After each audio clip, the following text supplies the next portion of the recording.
YouTube denizens, David Storm here with Retro Gamers Guild, and today I have a build for you for the Vateshran Hollows veteran, and just a build that will hopefully make it a little easier to get through this content.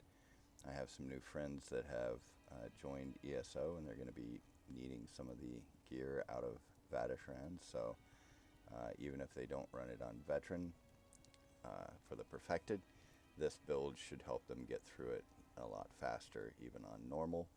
So some of the gear is older, but the changes to status effects and some of the spells make this an updated build. So we'll get right into it. Using Slime Crawl, this is a basic heavy attack build, so we're running Divines with the Thief Mundus for improved crit. And so all of the body pieces are all Divine, as you can see here.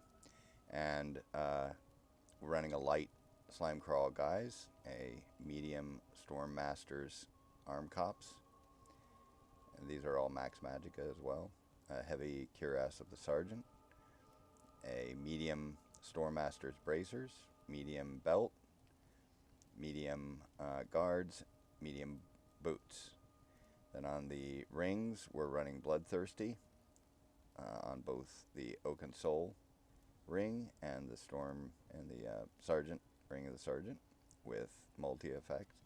And the necklace is Bloodthirsty as well with the multi-effect. Lightning Staff. Charged would probably be better than Precise, but I left it at Precise for the extra weapon and spell crit, and with a shock enchant. The food that we're running is Bewitched Sugar Skulls. That gives us max health, max magicka, and max stamina. And right while we were in the Hollows with all of our buffs on the final boss, we were sitting at 35,621 health and 34,465 magicka, somewhere in the neighborhood of 16 to 18k stamina. I don't remember right off the bat, but it was more than enough. Bound Aegis is the first skill in our belt, and it is here not to cast, but simply for the 8% max magicka increase. The more magic you have, the more damage you do.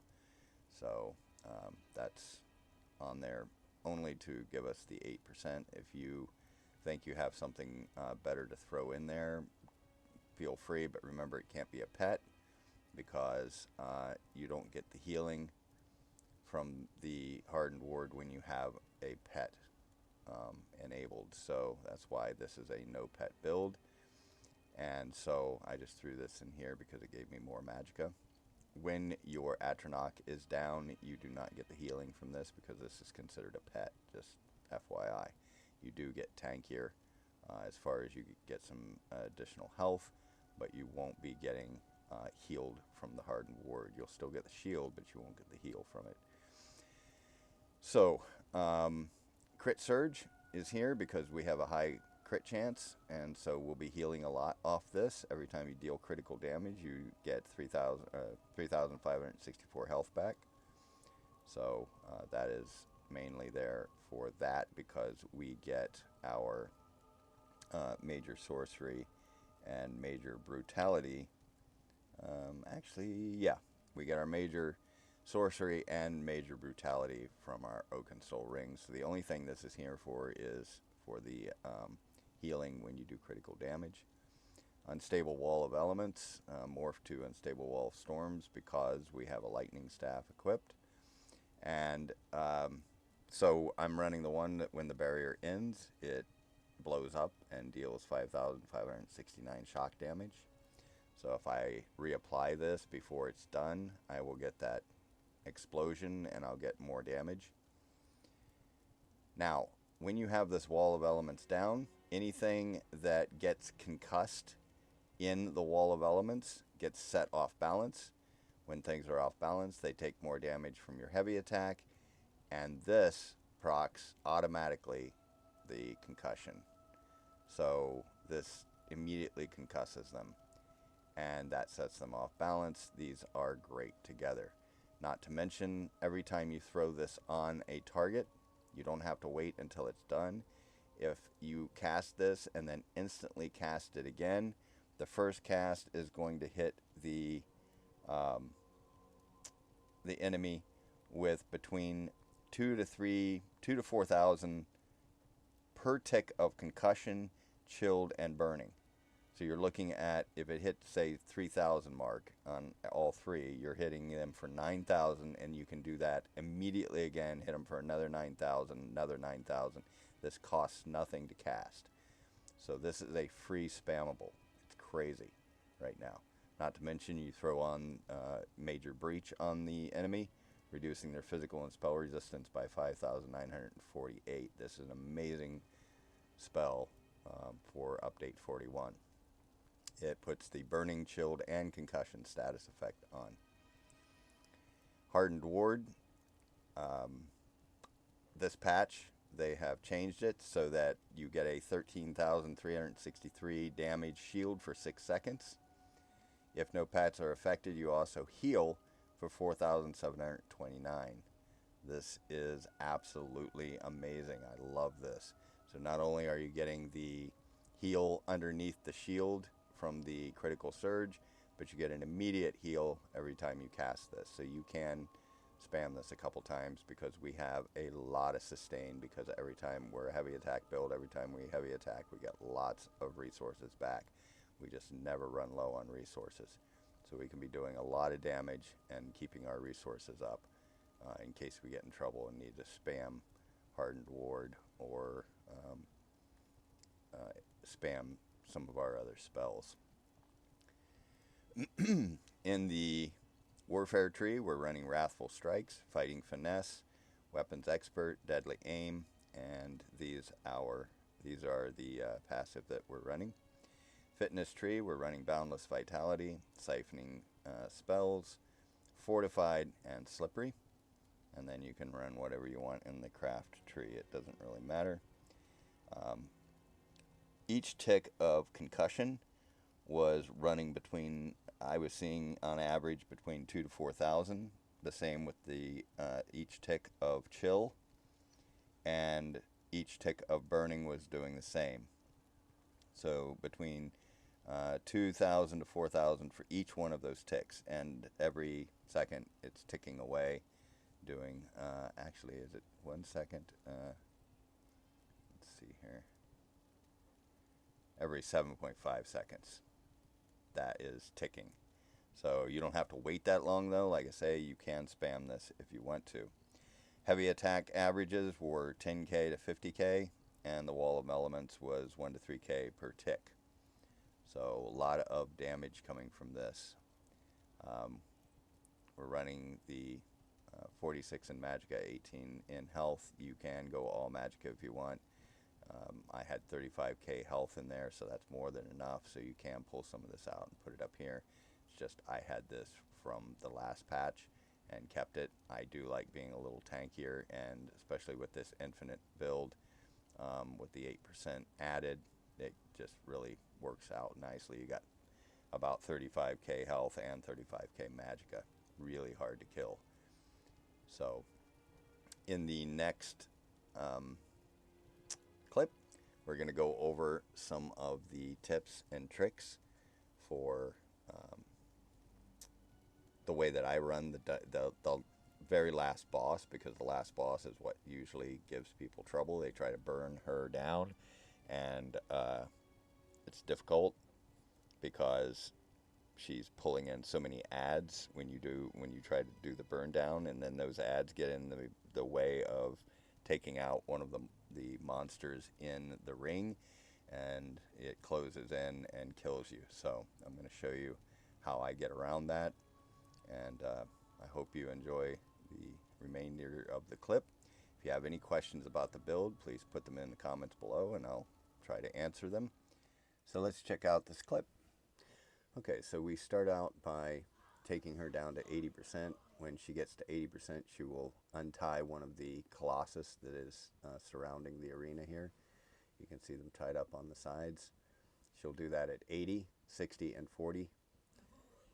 And so I went ahead, she untied one, and I hit one myself, so I can take two out. These get very annoying to let her control them, so I don't. I take them out myself. She's going to summon a circle here in a moment, and this is really where those colossus get in the way. So we have to kill one of these shades to break this circle. If you don't and it gets to the center, it will explode and kill you. You can see he actually knocked me a little bit with that stomp. If you're close to that shade trying to deal with it, and he stomps, he can throw you into the line and kill you. The mage doesn't do much, gives a light attack, but we'll go ahead and take it out. We're working on that colossus, so we'll just hit her a little bit. I'm going to go ahead and untie these. If you hit them or get close to them, they'll get untied. And so I'm just going to control these and not give her the opportunity to draw them in at an inopportune time. So the oozes will throw these little AoEs, and they will slow you, but if you just keep moving, it's not really a big deal. The sniper, the archer back there, just shoots snipe at you. It's annoying, but doesn't do a lot of damage. All these things are annoying by themselves, don't do a lot of damage, but if you let them stack up, it can be a problem. Wall of Elements, concussed, immediately off balance. You see that? Now my heavy attack does more damage, and he takes more damage. Break that line pretty easily. Go ahead and take out this archer. We're going to be going to jump to one of these surrounding areas when she gets to 10%, and the order is important. There's a pipe on the left, a flat rock in the middle, and then the fire off to the right. That's important to do this in the order that I do it in, for me anyway, because we're going to go to the flat rock first. So we hit E to grapple and hit X to go through the portal. This Minotaur just basically summons a AoE. I think it can slow you, if I remember correctly, but regardless, just stay out of it. Circle him, take him out. The boss is healing right now 1 second every time, or 1 second, 1 point every second, or 1% every second that you stay in here. And if she gets back to her levels of 40, 60, 80, she'll summon a Atronach inside. So you want to be as quickly as possible in there. Now the Minotaur is going to follow us back in here. So now we got the Minotaur in here as well as all the Atronachs. We have to take out that shade, but you see the boss got in my way. That's what I was talking about. These ads get in your way. Enough of them do that, you can't break the circle and you die. So here we have a Colossus now, we have an Archer, and we have an Ooze. So I'm focusing the Colossus first. And now we'll just take out that Ooze. We got 2 Archers now, so we're going to dot one up with our elemental susceptibility, dot the second one, put down our wall. There we are, and take those out nice and easy. You can ignore the boss for the most part and work on these ads as much as you need. She doesn't really do much except do those. You can see she's doing some AoE attacks. They honestly did not do much to me. Now she's spawning a large AoE in the middle, so we have to get off that map and get into this map here, into these side portals.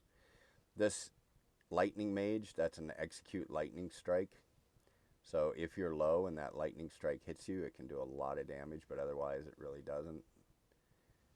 So I'm just circling, just doing a strafe and taking him out. Again, boss is healing, so we want to do it as quickly as possible so we don't have to deal with that many Atronachs when we get back. So getting back, take out the I call it an Atronach, it's Colossus. take out the Colossus. And there's the circle. We need to drop, get the shade. So what I did there is I dropped the Atronach because I know the Colossus is behind me. And just to get a little more damage, dodge roll through all of that fire AoE and get back to working on this Colossus here. You can see I don't stop moving. That way none of those AoEs catch me. Stay away from that center circle because it's about to explode. The Void Mage, again, does just basically a light attack, doesn't do a lot of damage, and take out that ooze. We're just cleaning up the board is what we're doing, just making sure that when you go into the next phase, if you have things left on this board, they'll follow you into the other board, and vice versa. So cleaning up this map, you can see there's the AoE. We're going to go into the next phase. This is the last one, and this has one of my least favorite enemies. It is that fire mage that just came through the door. This boss doesn't do much. He's going to throw a cone of fire here. It's easily missed. And he's going to put out a big AoE. You need to get out of that spinning AoE. That will one-shot you. But this mage is a priority. That spinning fire attack will hit you across the map, and it does a lot of damage. So take that out. Take him out ASAP and interrupt him if he's doing that fire. So same mechanic, this guy and the fire mage is now going to be back, but when we go through this time, we're going to grab all the power-ups. We're going to run around the map, grab all the power-ups. There's the health. Coming up is speed, I think. And we've got the ring, so we have to prioritize the ring now, so we'll go ahead and do that. And I'm doing tight circles to avoid that AoE on the ground. As you can see, there's the fire mage throwing fire, but we're going to ignore it. Use our shield. Grab the shield there. Grab the damage. We're going to drop our Atronach and burn down the boss at this point. We're just going to ignore everything and burn her down. Now you could go ahead and clean up the map, then grab them, then burn her down, but I found this works pretty well because this build has a lot of DPS. And there we are.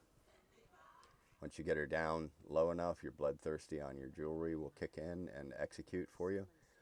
And that's how I run the last phase, simply because I was getting overrun in the previous phases, so I made sure and get rid of all of those problematic ads. And that's how I run it. I hope that helps. If it does, please leave me a like and subscribe for future content. For Retro Gamers Guild, I'm David Storm.